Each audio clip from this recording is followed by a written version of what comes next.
오늘 우리에게 주신 하나님의 생명의 말씀은 신약성경 171페이지 요한복음 13장 34절에서 35절 말씀과 마태복음 5장 13절에서 16절까지 말씀입니다. 두 말씀인데요. 첫 번째 말씀이 대주제고 두 번째 말씀이 우리 구체적인 오늘 말씀인데, 요한복음 13장 34절에서 35절 우리 소통하는 교회 두 번째 큰 우리 흐름이 있는 주제에 이 말씀을 우리 한 목소리로 한번 함께 읽어보겠습니다. 스크린에도 있으니까 우리 보시고 함께 읽겠습니다. 시작. 새 계명을 너희에게 주노니 서로 사랑하라. 내가 너희를 사랑한 것 같이 너희도 서로 사랑하라. 너희가 서로 사랑하면 비로소 모든 사람이 너희가 내 제자인 줄 알리라. 아멘. 진심으로 그대로 고백하면 그대로 이루어질 줄로 믿습니다. 우리 마태복음 5장 13절에서 16절까지 말씀입니다. 기양의 한 거 이번에도 한번 같이 한번 읽어보겠습니다. 또 빨리 읽는 분이 있고 늦게 읽는 분이 있어요. 옆 사람 보조를 잘 맞춰가지고 함께 읽겠습니다. 마태복음 5장 13절 시작. 너희는 세상의 소금이니 소금이 만일 그 맛을 잃으면 무엇으로 짜게 하리요? 후에는 아무 쓸데없어 다만 밖에 버리워 사람에게 밟힐 뿐이니라. 너희는 세상의 빛이라. 산 위에 있는 등대가 숨기우지 못할 것이요 사람이 등불을 켜서 말 아래 두지 아니하고 등경 위에 두나니 이러므로 집안 모든 사람에게 비치느니라. 이같이 너희 빛을 사람 앞에 비치게 하여 저희로 너희 착한 행실을 보고 하늘에 계신 너희 아버지께 영광을 돌리게 하라. 아멘. 오늘은 요한복음 13장 34절에서 35절 말씀, 마태복음 5장 13절에서 16절 말씀을 중심으로 우리 교회 비전 6번째 소금처럼 빛처럼 이라는 우리 선교와 전도의 비전을 가지고 한번 하나님의 말씀을 듣도록 하겠습니다. 우리 긴장을 약간 푸는 의미에서 옆 사람에게 소금처럼 빛처럼 삽시다 한번 할까요? 시작. 예, 소금처럼 빛처럼 삽시다. 예. 우리는 어린 시절부터 꿈꾸던 꿈과 비전들이 있을 것입니다. 나는 나중에 크면 이런 사람이 돼야지 라고 생각하면서 가졌던 꿈들이 있죠. 그대로 좀 되셨습니까? 나는 멋진 이런 사람하고 결혼해야지 라고 생각하고 결혼했는데 옆에 있는 그분이 내가 꿈꾸던 사람과 좀 비슷합니까? 이러면 아멘 이렇게 소리가 나와야 되는데 우리가 이 세상을 살다 보면 내가 꿈꿔왔던 거하고 현실이 다를 때가 많이 있습니다. 내가 꿈꾸는 것이 하나님의 뜻이 아니기 때문에 하나님은 때때로 우리의 욕심과 정욕대로 살지 말도록 내가 생각하는 것과 전혀 다른 하나님의 꿈과 비전으로 우리를 인도해 주실 때가 있습니다. 결혼을 하기 전에 많은 남녀들이 꿈꾸는 것이 뭐냐면 멋진 남자, 멋진 여자, 이런 나의 배우자를 만나가지고 결혼해야지라는 기본적인 꿈과 비전이 있습니다. 그 세계적인 철학자 중에서 아주 사색이 깊고 꼼꼼하게 생각하는 아주 위대한 철학자 중에 임마누엘 칸트라는 분이 있습니다. 이분이 모든 일에 철저하게 신중하게 결정을 내리기 때문에 많은 사람들, 특별히 여성들에게 인기가 있었지만 결혼에 대해서 쉽게 결정을 못 내리는 거예요. 근데 임마누엘 칸트를 너무너무 사랑하는 한 여인이 있어가지고 임마누엘 칸트가 볼 때도 너무너무 아름답고 해서 데이트를 여러 번 하는데 이 남편이 아니죠. 이 남자친구가 프로포즈를 안 하는 거예요. 결혼하자는 말을 안 하는 거죠. 그러니까 이 여인이 화가 나가지고 결혼할 거냐 안 할 거냐, 빨리 나를 사랑한다고 빨리 고백하면서 결혼하자고 프로포즈를 해야 되지 않냐 라고 하니까 너 만약에 나랑 결혼 안 하면 나 다른 데 시집 가버린다 라고 엄포를 놨어요. 그러니까 칸트가 이러면 안 되지 라고 깊이 생각하다가 도서관에 갔습니다. 그래가지고 결혼을 해야 될 이유가 되는 책들을 다 꺼내가지고 연구하면서 읽고 결혼을 하지 말아야 될 이유에 대한 책들을 막 연구서를 읽은 다음에 드디어 결정한 거예요. 내가 이제 이 사랑하는 여인과 결혼해야 되겠다라고 그 여인의 집에 가니까 아버지가 딱 나오는 거예요. 제가 드디어 당신의 따님과 결혼하기로 결정했습니다. 따님을 저에게 주십시오 라고 하니까 내 딸 벌써 다른 사람에게 시집갔네 라고 말하더라는 것이죠. 모든 일은 그 일을 해야 할 시기와 때가 있습니다. 그 시기를 놓치고 나면 다시 되돌리기가 쉽지 않더라는 것입니다. 그런데 자신에게 주어진 시기에 그 시간을 내가 원하는 대로는 되지 않았지만 내가 이것을 보니까 하나님께서 내게 원하는 비전이다, 하나님께서 내게 주시는 마음이다 라고 생각하면서 자신의 길을 포기하고 하나님이 기뻐하는 길을 선택하는 사람들이 있더라는 것입니다. 제가 한국에서 졸업한 장로의 신학대학원 그 선배님들 중에서 목회를 하면서 사회에 참여하는 목사님들이 많이 계십니다. 그 중에서 밥퍼라는 사역, 밥을 퍼가지고 사람들에게 사랑을 나눠주는, 그러니까 배고픈 사람에게 밥을 퍼주는 사역을 하시는 밥 짓는 시인 퍼주는 사랑이라는 그 슬로건을 가지고 사역하시는 최일도라는 목사님이 있습니다. 이 목사님이 왜 밥을 퍼주는 밥퍼 사역을 시작했는지를 제가 글을 읽어보니까 이분의 스토리가 있는데 참 감동적이더라고요. 원래 이분은 신학교를 졸업하고 독일로 유학 가기 위해서 엄청난 공부를 했습니다. 그래서 독일의 유학을 마치고 한국에 돌아와서 나름대로 신학도로서 멋지게 목회를 하려고 생각하고 있었습니다. 그러던 중에 이 춘천으로 약속이 있어서 이렇게 길을 떠나게 됩니다. 춘천을 가려면 청량리역이라는 곳을 거쳐서 가야 돼요. 저도 옛날에 그 청량리역에서 기차를 탄 기억이 많이 있는데 그쪽에 가면 노숙자들이 많이 있습니다. 그리고 어려운 형편에 있는 여성들도 많이 있고, 근데 그곳을 이렇게 지나가는데 한 할아버지 한 분이 이 역 광장 앞에서 그냥 이렇게 누워 계신 거예요. 그러니까 좀 초췌한 표정이고 며칠 동안 드시지 못한 그런 느낌이 있었는데도 불구하고 그때 당시에는 내가 이 사람하고 무슨 큰 상관이 없으니까 누군가는 도와주겠지 이런 마음으로 춘천행 기차를 타고 춘천으로 갔어요. 그래서 아침에 출발해서 저녁 늦게까지 일을 다 보고 다시 청량리역으로 도착해서 돌아보니까 그 할아버지가 여전히 그곳에 누워서 움켜려서 가만히 있는 겁니다.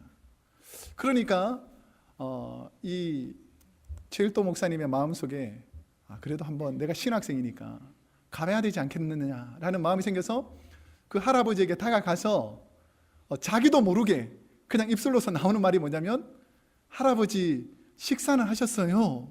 라고 그냥 입에서 툭 나오더라는 것입니다. 그러니까 이 할아버지가 고개를 들면서 기운이 없어서 아니라고 이렇게 고개를 흔들었어요. 그러니까 그럼 얼마나 오랫동안 굶게 되었습니까? 라고 물어보니까 손가락을 이렇게 네 마디를 쭉 펴더라는 거예요. 그러니까 4끼를 굶으셨어요? 라고 하니까 아니라는 거예요. 나흘을 굶었다는 거예요. 얼마나 불쌍합니까? 그래서 이 할아버지를 모시고 가까이 있는 설렁탕집에 가셨어요. 그래서 설렁탕을 맛있게 대접해 드리고 이렇게 할아버지는 할아버지 갈 길을 가고 본인은 다시 신학교로 들어오게 됐죠. 그런데 신학교 가보니까 그 다음날도 걱정이 되는 거예요. 이 할아버지가 혹시나 또 굶으면 어떡할까 라고 해서 그 다음날부터 그 역 앞에다가 그 버너하고 라면을 준비해가지고 그 할아버지한테 라면을 끓여드리기 시작했습니다. 그러니까 소문이 난 거예요. 소문이. 그러니까 어디 가면 라면이라도 점심때 먹을 수 있다. 그러니까 동네 노숙자들이 다 모이기 시작하는 거예요. 그러니까 처음에는 몇 개로 라면 끓이기 시작했는데 이제는 여러 개의 라면을 끓이지 않으면 안 되게 됐습니다. 그러던 와중에 이 젊은 한 신학도의 생각과 비슷한 사람, 나도 그분들을 도와주고 싶었는데 먼저 시작한 사람이 없어서 못했는데 이분이 먼저 시작하니까 같이 라면을 끓이고 물질을 후원하는 사람들이 생기기 시작했습니다. 그러다가 라면보다는 밥이 좋지 않겠냐 라고 해서 밥을 퍼주고 있는데 1988년부터 25년이 넘도록 독일 유학을 이제 정리하고 내 사명은 가난하고 소외된 사람들에게 밥 퍼주는 사역이 내 사역이다 라고 생각하고 다양성 속에서 일치라는 그런 슬로건을 걸고 다일 공동체를 만듭니다. 그래서 연약한 자, 지금도 힘든 사람, 그런 사람들에게 한 젊은 신학도가 꿈과 비전을 안고 선한 영향력을 미쳤더니 오늘도 많은 사람들이 그 비전에 함께 동참하여서 하나님의 나라를 확장해 나가고 있다는 사실입니다. 저는 우리 크로스웨이 교회 성도님들이 그리고 우리의 자녀들이 선교와 전도를 통해서 하나님께 쓰임받는 저와 여러분이 되기를 축복합니다. 병원에는 우리가 가는 이유가 치료받기 위해서 가고, 우리 학교에는 학생들이 공부를 하기 위해서 간다면 과연 이 땅에 교회가 존재하는 목적이 무엇이겠습니까? 내가 그리스도인으로서 이 땅에 살아가는 이유가 무엇이겠습니까?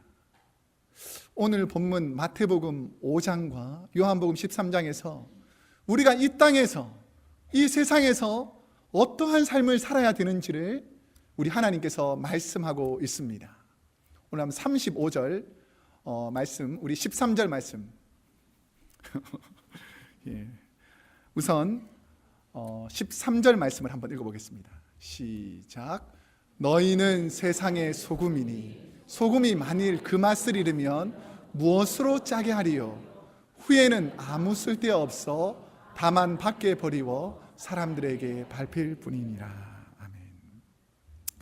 예수님께서는 우리가 세상에서 어떻게 살아야 되는지 두 가지 메타포, 두 가지 은유적인 표현으로서 세상에서 소금처럼 살아라, 세상에서 빛처럼 살아라 라고 말씀하고 있습니다. 우리가 만약에 세상에서 제대로 빛처럼 소금처럼 살아가게 되면 비로소 많은 사람들이 너희가 소금처럼 빛처럼 사는 것을 통해서 내 제자인 줄 알게 되리라 라고 성경은 말씀하고 있는 것입니다. 그러면 예수님께서 너희는 소금처럼 살아라 라고 말할 때에 이 소금의 의미를 잘 알아야 되는데, 어디에 소금인지를 잘 알아야 돼요.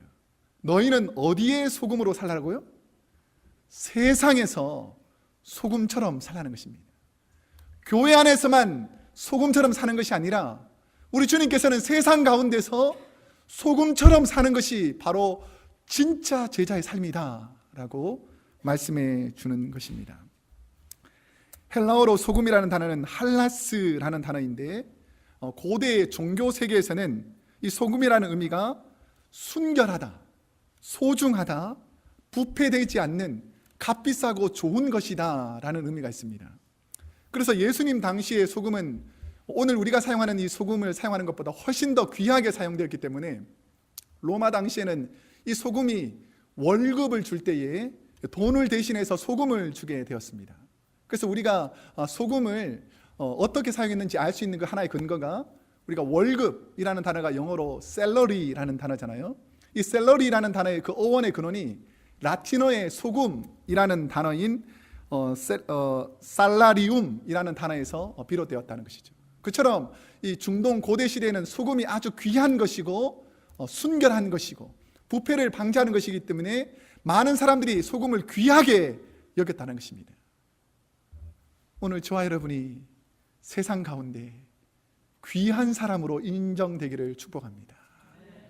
예수 믿는 사람 하면 참으로 순수하다, 순결하다, 귀하다 라고 인정받으며 살아야 되는데, 오늘날 우리가 살고 있는 이 시대는 그렇지 않더라는 것이죠. 소금처럼 사는 삶에 대해서 타락한 세상의 문화가 들어오지 않도록 글을 써놓은 분이 CJ 메허니라는 목사님이 쓰신 세속주의를 경계하라라는 책이 있습니다. 이 내용을 자세히 살펴보면 교회가 순수성을 잃어가고, 교회가 정결한 것을 잃어가고, 교회가 하나님 기뻐하는 삶을 잃어가는 이유를 살펴보니까 소금처럼 사는 그 삶, 순수하고 순결한 주님 닮은 삶이 부족하기 때문이다라고 신랄하게 비판하고 있습니다. 우리가 어떤 사람을 말할 때 순수하다라고 말할 때는 그 사람의 성품 중에서 순결하고 순전한 마음이 있을 때에 그 사람 참 순수하다라고 말하는 것입니다. 그런데 세상의 문화가 자꾸 교회 안에 들어오게 되면, 세상의 악한 것이 자꾸 교회 안에 들어오게 되면 교회가 순수성을 잃어버린다는 것이죠. 교회가 세상의 소금 역할을 못한다는 것입니다. 여러분 마음속에 세상적인 것이 사라지기를 축복합니다. 우리 교회는 부자들만 오는 것이나 돈 많은 사람이 오거나 지식이나 내가 가진 권력을 가진 사람들이 오는 교회가 아니라 세상에서 소외받고 연약하고 부족한 사람들이 와서 회복받고 치유되는 것이 바로 교회가 되기를 축복합니다. 교회는 순수성을 회복해야 된다는 것이죠.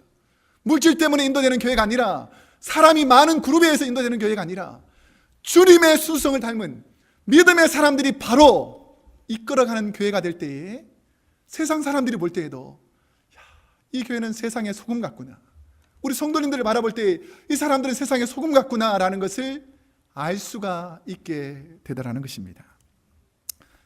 소금의 가장 큰 기능 중에서 하나가 바로 음식 부패를 막는 것입니다. 혹시 바닷물이 인류에 가장 많은 것 중에 하나가 바닷물이잖아요. 바닷물의 맛이 어떤 맛이죠? 짠맛이죠. 그 바닷물을 짜게 만드는데 소금의 함량이 어느 정도 퍼센트를 차지하고 있는지는 아십니까? 3.5%밖에 안 된답니다. 3.5%. 온 바닷물을 짜게 만드는데 소금의 양이 3.5%밖에 안 된다는 것이죠.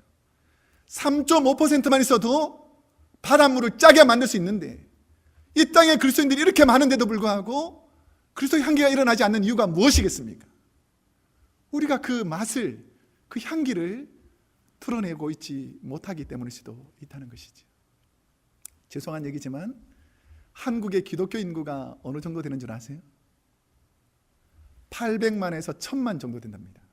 그래서 거의 한국 인구, 남한 인구의 4분의 1, 거의 25%가 그리스도인이에요. 근데 한국을 기독교 국가의 향기가 난다라고 말하는 분은 그리 많지가 않습니다. 25%나 되는데, 그 많은 사람들이 예수를 믿고 있는데도 불구하고 세상 속에서 주님의 향기가 나타나지 않는 이유가 무엇이겠습니까? 그것은 바로 우리가 세상 속에서 소금처럼 살지 못했기 때문이다 라고 성경은 말씀하고 있는 것입니다. 우리 한번 찔리는 마음으로 옆 사람에게 다시 한번 이렇게 고백합시다. 소금처럼 삽시다. 말할까요? 예. 좋은 거는 크게 하고 찔리는 건 살살 하면 안 되죠. 다시 한번 크게 시작. 소금처럼 삽시다. 예, 소금처럼 삽시다. 예. 또한 소금처럼 산다는 것은 자기만 드러나는 것이 아니고 음식에서 보면 다른 사람들의 맛을 잘 드러내게 하는데 소금의 역할이 있더라는 것이죠.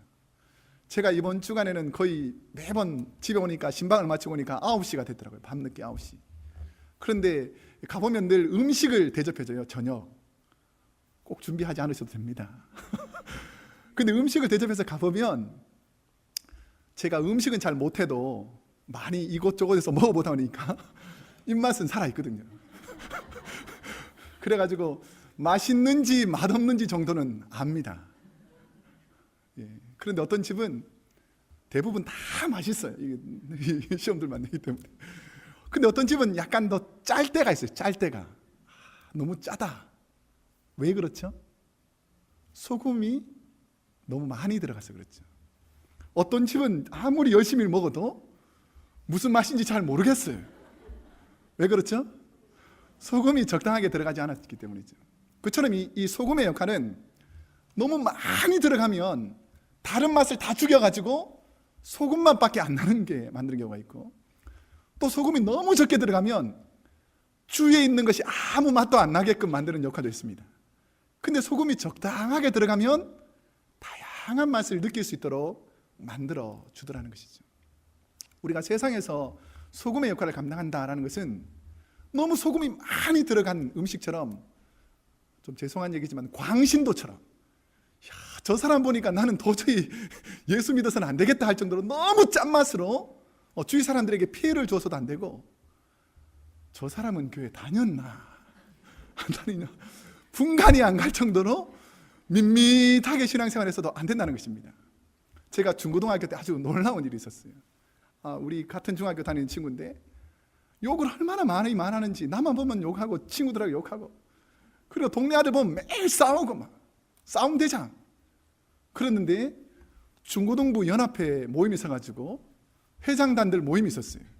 가보니까 그 친구가 나와 있는 거예요. 이야, 나는 그렇지 않기를 하나님께 계속 기도하고 있지만 나도 그렇게 누군가에게 비칠 수 있겠죠. 우리가 세상에서 살아갈 때에 소금처럼 산다라는 것은 소금의 맛을, 주님의 맛을 내면서 산다는 것과 같습니다. 구세군의 창시자인 윌리엄 부스라는 분이 죽기 3개월 전에 자기를 돌아보면서 많은 사람들이 병문안을 왔을 때에 이렇게 마지막 부탁을 했다는 것입니다. 거리에 고통하는 사람들이 많이 있습니다. 그들의 눈물을 바라보시고 여러분도 그들과 함께 눈물 흘리는 분이 되시기를 바랍니다 라고 말하고, 거리에는 지금도 굶주림 때문에 배고파하는 많은 자녀들이 있습니다. 그들이 배고파할 때 여러분들의 지갑을 열어서 그들에게 빵을 사줄 수 있는 사람들이 되기를 원합니다 라고 부탁하고, 지금도 감옥에는 죄수들이 차고 넘치는 세상에 살고 있습니다. 여러분이 올바른 삶을 통해서 정의를 부르짖는 소금처럼 사시는 분이 되기를 원합니다 라고 부탁하더라는 거죠. 여러분, 우리가 어떻게 살아야 하겠습니까? 우리 주님은 세상에서 소금처럼 살라고 우리에게 부탁하시는데, 우리가 주님의 사랑을 가지고 많은 세상 가운데 주님의 제자인 것을 우리가 알게 하기 위해서 소금처럼 사시기를 축복합니다. 오늘 본문에서 보면 예수님은 우리를 세상의 빛이다 라고 말씀합니다. 또 다른 말로 말하면 빛된 자녀로서 세상을 살라는 것입니다. 오늘 본문 14절에 우리를 세상의 빛이다 라고 말씀하고 있습니다. 또 한번 해야 되겠죠. 우리 옆 사람에게 빛처럼 삽시다 한번 할까요? 시작. 네, 빛처럼 삽시다. 왜 우리가 빛처럼 살아야 되냐면 이 세상에는 어둠 속에서 깜깜한 죄악 가운데서 어디로 가야 될지 모르는 그 암울한 현실 속에서 살아가는 분들이 너무나 많이 있기 때문에 우리가 주님의 빛을 받아서 세상 어두운 곳에 주님의 빛을 비추는 사람들로 살아가라 라고 우리 주님께서 말씀하는 것입니다. 깜깜한 밤에 빛이 하나 들어오면 환해지는 것처럼, 그리고 배들이 어디로 가야 될지 모를 때 등대에서 빛을 비춰주면 그 빛을 따라서 그 항구로 들어오는 것처럼, 믿음의 사람들, 하나님의 사람들이 세상에서 어떻게 살아야 되는가? 깜깜한 현실 속에서 어디로 가야 될지 모르는 그 사람들 속에서 빛으로 살아라 라고 우리 주님께서 말씀하신 것입니다. AD 4세기경에 헬라 문화가 발전할 때에 앞을 못 보는 한 맹인이 있었습니다. 그러니까 이분은 오랫동안 맹인으로 사셨기 때문에 자신이 가는 길은 이렇게 지팡이를 짚고 이렇게 길을 따라서 잘 왔다 갔다 하곤 했어요. 근데 밤에 급한 일이 생겨서 혼자 이 먼 길을 가야 되는데 자기 딴에는 다른 사람을 배려한다고 이 불을 켜가지고 이렇게 쫙 먼 길을 가고 있었어요. 근데 가고 있는데 누가 맞은편에서 탁 하고 자기 마에 탁 부딪힌 거예요. 그러니까 이 맹인이 화가 나가지고, 이건 맹인이 한 얘기예요, 제가 한 얘기가 아니고, 야이 너는 눈도 없냐? 이렇게 탁 소리를 질렀습니다. 그러니까 이 맞은편 사람이 탁 부딪혔으니까 화가 날 거 아니에요. 당신은 눈도 없냐? 라고 소리를 질렀어요. 그러니까 이 맹인인 분이, 나는 앞을 못 봐서 당신하고 부딪혔는데 당신은 두 눈 번쩍 뜨고 왜 나에게 부딪혔냐? 라고 말하니까, 당신이 들고 다니는 그 불은 언제 꺼졌는지 모르지만 벌써 꺼져서 보이지가 않습니다 라고 말하더라는 거예요. 여러분, 껍데기만 가지고 신앙생활을 하지 않기를 소원합니다. 주님의 등불을 밝히면서 신앙생활을 해야 된다는 것이죠. 이 깜깜한 어둠 속에서, 이 세상 속에서 껍데기를 가진 신앙으로는 세상을 밝힐 수가 없더라는 것입니다. 여러분 안에 주님의 빛을 비추어서 세상 어두운 곳에 가서 어두운 세상 가운데 빛으로 비추는 저와 여러분이 되기를 간절히 축복합니다. 우리 주위에는 어둠으로 참으로 가득 차 있습니다. 성적인 타락은 극에 달았고 어둠의 밤의 문화가 우리 자녀들과 성도들을 점점 더 깊이 죄악 속으로, 어둠 속으로 몰아넣는 세대 가운데 살아가고 있습니다. 돈의 노예가 되고 정욕의 노예가 되고 명예의 노예가 되어서 마귀가 우리 마음속에 죄악의 씨앗들을 뿌려넣는데 우리는 그 어둠 속에서 벗어나지 못하는 세상 가운데 살아가고 있더라는 것입니다. 몇 해 전에 한국에서 이런 일이 있었습니다. 가스 중독으로 부모님과 형 세 가족이 죽게 되었어요. 그 4명이 한 가족을 이뤘는데 부모님하고 형이 죽게 되고 동생만 살아남게 되었어요. 그러니까 참 안 됐다, 불쌍하다, 이런 마음을 가지고 수사를 시작했는데 이 수사를 진행하면서 보니까 아버지 앞으로, 어머니 앞으로, 부모님 앞으로 보험이 들어놓은 게 11가지, 형을 위해서 보험을 들어놓은 것이 10개, 그래서 보험금이 무려 20억, 재산이 26억. 그래서 나중에 그 수사를 점점 파서 들어가 보니까 부모님의 재산을 노리고 자녀가 부모님과 형을 죽인 사건이에요. 세상이 이렇게 악합니다. 이렇게 죄악된 세상 가운데 살아갑니다. 이 세상이 너무 깜깜하기 때문에 하나님의 사랑이 들어가지 않으면 이 세상은 어떻게 될지 모르는 그런 어둠 속에서 살아가고 있다는 것이죠. 그럼 이 어둠 속에서 우리가 어떻게 살아야 되는가를 주님께서 말씀하실 때에 이러한 어두운 세상 속에서도 소망이 있는 것은 이 어두운 세상 속에서 빛처럼 살아가시는 분들이 우리 주위에 있더라는 것입니다. 우리에게는 알려져 있지 않지만 이름 없이 빛 없이 어두운 곳에서 빛을 밝히며 살아가는 분들이 있더라는 것이죠. 미국의 명문대학을 졸업한 5명의 젊은 선교사 부부가 선교 지역에서 복음을 전하고자 결혼하자마자 5가정이 떠나게 되었어요. 그런데 그곳에서 가보니까 에콰도르에 있는 아우카 인디언이라는 마을로 갔습니다. 그래서 1956년 1월 2일 그들 가운데 한 사람이었던 피트라는 선교사님이 계셨는데 5가정이 갔지만 베이스 캠프에다가 아내들을 남겨두고 5명의 남자 선교사들이 먼저 아우카라는 선교 지역으로 들어갔어요. 그런데 너무 열악한 곳이니까 무전기밖에 통신이 되지 않는데 무전기로 갑자기 연락이 오는 거예요. 그 피트 선교사님이 그 아내에게 연락이 왔는데 뭐라고 연락이 오냐면 흥분한 인디언들이 몰려오고 있다, 기도해달라. 흥분한 인디언들이 몰려오고 있다, 기도해달라라는 그 연락을 받고 연락이 끊어져 버렸어요. 그래서 너무나 급하고 다급하니까 그 다음날 5명의 여인이 그 현지로 헬리콥터를 타고 가보게 됐습니다. 가보니까 젊은 남편 5명 모두가 싸늘한 시체가 된 거예요. 다 죽어버린 것입니다. 여러분 같으면 이제 결혼해서 선교의 꿈을 꾸고 비전을 가지고 선교지에 가서 복음을 전하려고 남편과 같이 왔는데 그 사랑하는 남편이 다 죽어버리면 어떻게 되겠습니까? 그런데 우리 같으면, 저 같으면 다시는 그 땅에 보기 싫어서 되돌아올 텐데 이 5명의 여인들이 마음을 모아서 기도하는 중에서 하나님께서 이런 마음을 주시더라는 것이죠. 남편들이 이 땅에 와서 선교하기 위해서 우리를 이곳에 보내셨는데 남편들이 못 이룬 꿈과 비전을 우리가 한번 이곳에서 이뤄봅시다 라고 생각하면서 50년 동안 변함없이 아이카 부족에게 하나님의 사랑을 전하기 시작했습니다. 50년이 지난 지금에는 엄청난 변화가 일어났는데 남편을 주셨던 5명의 인디안 부족에서 4명이 목회자가 되었고 1000여 명이 넘는 많은 사람들이 주님께로, 그 마을 전체가 이제는 주님께로 돌아오는 놀라운 역사가 일어나기 시작하더라는 것입니다. 그래서 이 피트 선교사 부인 라이펠트라는 부인이 아우카의 선교 이야기라는 책을 쓰면서 50년 전에 뿌렸던 남편들의 눈물과 사랑의 그 순교의 피가 50년이 지난 다음에는 그 빛으로 승화되어서 많은 죽어가는 영혼을 살리는 일을 감당하더라는 것입니다. 어두운 곳에 빛이 들어가면 밝게 빛나는 것입니다. 저는 우리 크로스웨이 교회가 이 어두운 베이 지역에 빛으로 하나님의 영향력을 발휘하기를 축복합니다. 여러분의 자녀들이 세상의 혼탁한 어두운 세상에 들어가서 빛된 자녀의 삶을 삶으로 하나님께서 기뻐하는 빛된 자녀들이 되기를 축복합니다.